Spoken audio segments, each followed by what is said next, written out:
əsas mövzusu dedik düzdür. İran prezidentinin Azərbaycana səfəridir. Burada siyasi məqamlarla yanaşı əlbəttə ki, iqtisadi məsələlər də gündəmdə olacaq. Çünki iki ölkə arasında siyasi əlaqələr, iqtisadi əməkdaşlıq önəmlidir deyə bilərik. Çünki bu regional sabitliyin, inkişafın mühüm tərkib bir hissəsidir. Hər iki ölkə ortaq tarixi, mədəni və dini ənənələrə sahib olmaqla yanaşı iqtisadi baxımdan da bir-birini tamamlayan strukturlara malikdir. Xüsusilə də son illərdə bu iki dövlətin ticarət dövriyyəsinin artması, nəqliyyat məsələsi, eyni zamanda enerji sahələrindəki əməkdaşlıq imkanlarının genişlənməsi də mövcud əlaqələrin gələcək perspektivləri barədə bir nikbinlik yaradır deyə bilərik. Bugünkü görüş bundan sonraki dönəm üçün, vaxt üçün nə vəd edir? Xüsusilə də ticarət dövriyyəsi baxımından, nəqliyyat kommunikasiya baxımından və ya enerji baxımından bütün bu məsələləri istəyirəm qonağımızdan ətraflı şəkildə müzakirə edək. Hazırda həm söhbətimiz iqtisadçı Eldəniz Əmirovdur. Xoş gəlmisiniz Eldəniz bəy. Xoş gördük. Sizi də salamlayıram, tamaşaçılarınızı. Təşəkkürlər Eldəniz bəy. Önəmli səfərdir, iqtisadi məsələlər də önəmlidir deyə bilərik. Çünki kifayət qədər əməkdaşlığımız var. Həm ixrac olunan məhsullar, həm də idxal olunan məhsullar üzərindən biz danışdıq. İlkin olaraq başlayaq istəyirəm ticarət dövriyyəmizdən. Təbii olaraq iki ölkə arasında olan münasibətlərin, iqtisadi münasibətlərin müxtəlif göstəriciləri arasında birinci yerdə duran xarici ticarət dövriyyəsi göstəricisidir. Azərbaycanla İran arasında olan xarici ticarət dövriyyəsi özünün dinamik son illər artımını müşahidə etdirməkdədir. 2023-cü ildə 500 milyon dollar həcmində olan ticarət dövriyyəsi 33%-dən bir qədər də artıq yüksələrək deməli 2024-cü ildə artıq 647, daha doğrusu 650 milyon dollar deyə gəlib çatmışdır. Bu, yəni 33%lik bir il ərzində olan artım kifayət qədər yaxşı bir göstəricidir. Amma bu artım vardırsa, deməli potensial vardır. Amma baxaq, bu potensial mövcud statistikanın, mövcud göstəricilərdən aşağı mı, yuxarıdır, hansı dərəcədədir? Bugün söhbət nəzərə alaq ki, İran dövlətindən gedir. Bu dövlətin ümumdaxili məhsulunun həcmi yarım trilyon dollara yaxındır. 400 milyard dollara artan bir mücəyimə sahibdirlər. Azərbaycanla hələ su sərhədlərini qoyuram kənara. Azərbaycanla 765 kilometrlik quru sərhədinə malik olan bir dövlətdən gedir. Belə bir dövlətlə və İki dövlət arasında tarixi köklərin mövcudluğu, insanlar arasında kommunikasiyanın bu gün mövcudluğu, müxtəlif, belə deyək, milli bağlılıqların olması şəraitində bu iqtisadi göstəricilər potensialın çox kiçik bir hissəsidir. Daha çox mu olmalıydı əslində? Təbii ki, daha çox olmalıydı. Düşünürəm ki, bunun da daha çox olması üçün bilavasitə iki ölkə arasında yenə də məsələ gəlir siyasi etimad məsələsinə. Mən düşünürəm ki, bugünkü görüş sözü gedən potensialın böyük həcmdə gerçəkləşdirilməsi, reallaşdırılması üçün hər iki ölkə üçün əlavə fürsət verəcəkdir. Baxın, bu ölkə ümumiyyətlə iqtisadiyyatın demək olar ki, bütün sahələri üzrə, bütün sektorları üzrə iki ölkə arasında münasibətlərin artan dinamika üzrə formalaşması mümkündür. Bura həm dəhlizlər üzrə olan fəaliyyəti biz nəzərə ala bilərik, ticarət dövriyyəsində, investisiya axınlarının formalaşmasında, turizm sektorunda, kiçik və orta biznes subyektlərinin birgə fəaliyyətində və belə deyək, o cümlədən də müasir trend olan yaşıl iqtisadiyyat, süni intellekt və s. və ilə axır. Yəni, iqtisadiyyatın elə bir sahəsi yoxdur ki, biz deyə bilmərik ki, bu sahə üzrə İranla Azərbaycanın münasibətləri arta bilməz. Yəni, hansı sahə üzrə? Çünki, bilirsiniz, quru sərhəd, məsafənin böyüklüyü, xalqların yaxınlığı, iqtisadi potensialın mövcudluğu, İranın sanksiyada olması. Baxın, bir faktı deyəcəm sizə. Azərbaycan və Rusiya arasında ticarət dövriyyəmiz 3 milyard dollar olduğu zəmində, Ermənistan və Rusiya arasında olan ticarət dövriyyəsi 1,5 milyard idi. 1,3, 1,5, 1,7 dəyişirdi. Amma Rusiyaya sanksiyalar qoyulandan sonra Ermənistan və Rusiya arasında olan ticarət dövriyyəsi fantastik artdı. 12 milyarda gəldi keçdi. Azərbaycanın yarısı qədər olan bir göstərici 4 dəfə Azərbaycandan üstə qalxdı. Bəli. Yəni Rusiyanın sanksiyalar məncənəsində qalması. Yəni İranda da belə bir problem var axı. Yəni Azərbaycan və İran arasında siyasi dialoqun nə qədər uğurlu olması iqtisadi yöndə bir o qədər iqtisadi potensialın gerçəkləşməsinə imkan yaradacaqdır. Bu baxımdan mən hesab edirəm ki, İran prezidentinin ölkəmizə səfəri və cənab prezidentlə görüşü bir çox istiqamətlər üzrə öz müsbət töhfəsini qısa müddətdə hər iki ölkə üçün göstərmiş olacaqdır. Bu arada siz az öncə qeyd elədiniz ki, elə bir sahə demək olar ki, iqtisadi baxımından demək olar ki, yoxdur ki, Azərbaycanla İran arasında bu əməkdaşlıq olmasın deyə, düzdür, ixrac və ixal məhsullarından da bir qədər istəyirəm danışaq, yəni müzakirə eləyək burada. Azərbaycanın hansı məhsulları daha çox İrana ixrac olunur və eyni şəkildə İrandan bizə ixal olunur. Burada ixal olunan məhsulları düzdür, indi sizdən eşidəcəyik ya da ixrac olunan məhsulları. Bunun da potensialını daha da artırmaq, yəni sahəsini, əhatə dairəsini daha da genişləndirmək olarmı və ya olmalıdırmı? Bilirsiniz, deməli İrandan Azərbaycana deməli bilavasitə müxtəlif sənaye məhsulları, ərzaq məhsulları, tikinti materialları daha çox böyük çəkdə ixal edirik biz. Azərbaycandan İrana isə eyni ilə kənd təsərrüfatı məhsulları var, neft-kimya məhsulları var, plastik kütlələr var ki, bu bizim ixracımızda xüsusi çəkisi daha böyükdür. Amma qeyd etdiyimiz kimi potensiallar vardır. Çünki bilirsiniz, bu gün istənilən ölkənin qlobal dünyada ixrac bazarları əldə etməsi üçün ciddi mübarizə gedir. Bu gün artıq balacadan böyüyə, sahəsindən asılı olmayaraq hər kəsin bildiyi Trumpın tarif siyasəti əslində ixrac müharibəsidir. Ölkələr ixracda nə qədər uğurlu olarlarsa, o qədər güclü olarlar. Bu bir reallıqdır. Və bu gün ixracın da stimullaşdırılması, rəqabət qabiliyyətli olması üçün vacib şərtlərdən biri məhsulun keyfiyyət göstəriciləridir, digəri logistik məsələlərdir. Yəni, məsafə baxımından, daşınma baxımından. Bugün gəlin etiraf edək ki, İran bazarı Avropa və ABŞ qədər xüsusi üst keyfiyyət tələb edən bir bazar deyil. Yəni, orta keyfiyyət göstəriciləri ilə istehsal olunan məhsulu biz İrana ixrac edə bilərik, Avropa ilə müqayisədə. Və eyni zamanda da, yəni bizim xüsusi bir keyfiyyət standartları məhsulumuzda yaratmadan belə İran bazarına biz müraciət edə bilərik. Bunun üçün də bizim logistik imkanlarımız da var.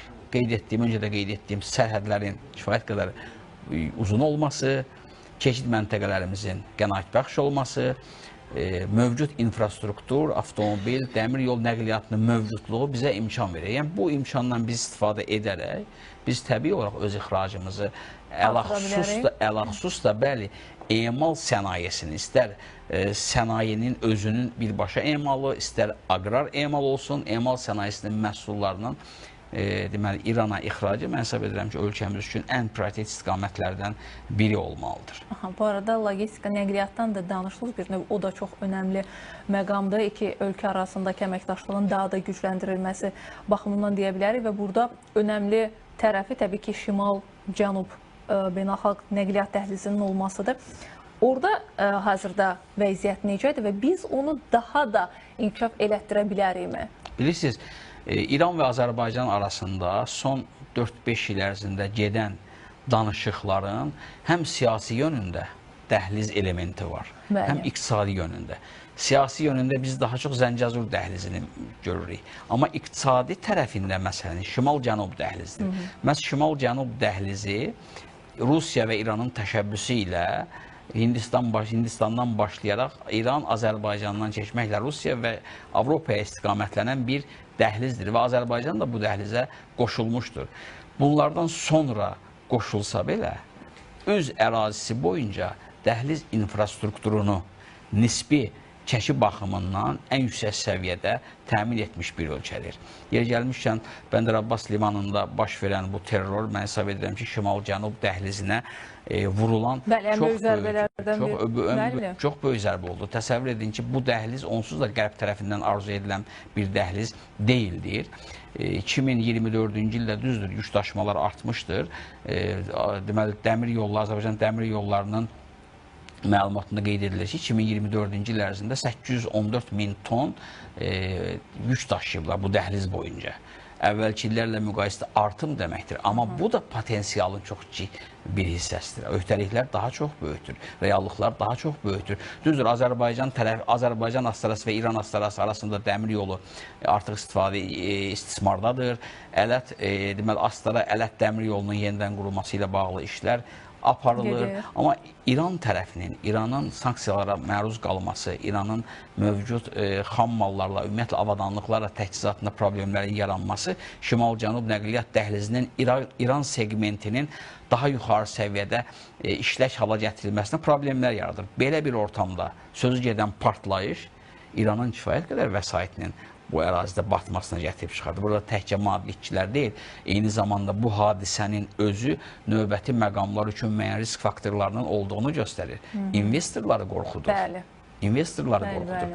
Yəni, hər hansısa bir İranın digər limanlarına investisiya yatırmaq istəyən investor haradan əmin ola bilər ki, növbəti dönəmlərdə belə bir hadisələr baş verməyəcəkdir. Bütün hallarda bu hadisə heç də yaxşı bir hadisə deyil. Amma bütün hallarda biz öz öhdəmizə düşən infrastruktur layihələri baxımından bu mükəmməlliyi icra etmişik. Və fürsətdən istifadə edib bir məsələni də qeyd edim ki, Ağbənd, Kəlalət, dəmir yolu və avtomobil deməli, Araz çayı üzərindən gedən istiqamət, bəli, təbii ki, Azərbaycanın, yəni belə deyə Zəngəzur dəhlizinə paralel olaraq İran tərəfindən Azərbaycanın əsas hissəsi ilə Naxçıvan arasında olan əlaqələrin yerləşdirilməsi və bu marşrut özü Şərq-Qərb dəhlizinin eyni zamanda İrana inteqrasiya edilə biləcək vacib bir segmentidir. Çünki Şərq-Qərb dəhlizi əslində İranın şimalından Azərbaycan, Türkiyə, Gürcistan üzərindən gedən bir marşrutdur. Məhz bu segment İranı da Şərq-Qərb dəhlizi üzərinə daşıyan bir segmentdir və İran üçün də effektivdir. Onun üçün də əməkdaşlıq eləməyə şərait yaradır deyə bilərik. Bəs o qeyd elədiyiniz Ağbənd avtomobil körpüsünün tikilməsi yekunlaşırmı? Nə vaxtda planlaşdırılır? Bilirsiniz, bu layihələr, bu tip layihələr bir qədər təkcə iqtisadi məsələlər deyil, siyasi məsələlər də burada var. Eyni zamanda bilirsiniz ki, bu işlərlə paralel eyni zamanda işğaldan azad olunmuş ərazilərimizə hər bir rayonlar üzrə köçüşün daha sürətli şəkildə həyata keçirilməsi məsələsi var. Paralel danışıqlar var, sülh müqaviləsi var, mina məsələsi var. Yəni, mümkündürmü ki, bugünkü görüşdə bütün bu məsələlər planlaşdırılan ya da ki, hələ ki yekunlaşmamış layihələr də müzakirə olunsun? Bu ictimai açıq fikir olmadığından konkret bir mənalı fikrin söylənilməsi mənim tərəfimdən doğru olmazdı. Əlbəttə, mümkün ehtimallar üzərindən. Amma böyük ehtimal ki, bu reallaşacaqdır və biz bunun reallaşacağını görəcəyik. Eyni zamanda bugünkü görüşdə hesab edirəm ki, Araz çayının suyunun daha səmərli... Səfərin əslində Culfa-Naxçıvan dəmir yolunun da yenidən inkişafı və ya daha da gündəmə gətirilməsinə də, canlandırılmasına da təsir göstərəcəyi də əslində deyilir. Siz də o cür dəyərləndirirsiniz? Təbii, bilirsiniz, söhbət burada bundan gedir ki, yəni Naxçıvan, bugün Naxçıvan Azərbaycanın əsas hissəsinə birbaşa inteqrasiyası həm Zəngəzur dəhliz üzərindən, həm Naxçıvan üzərindən alternativlər olmaqla eyni zamanda Naxçıvanın özü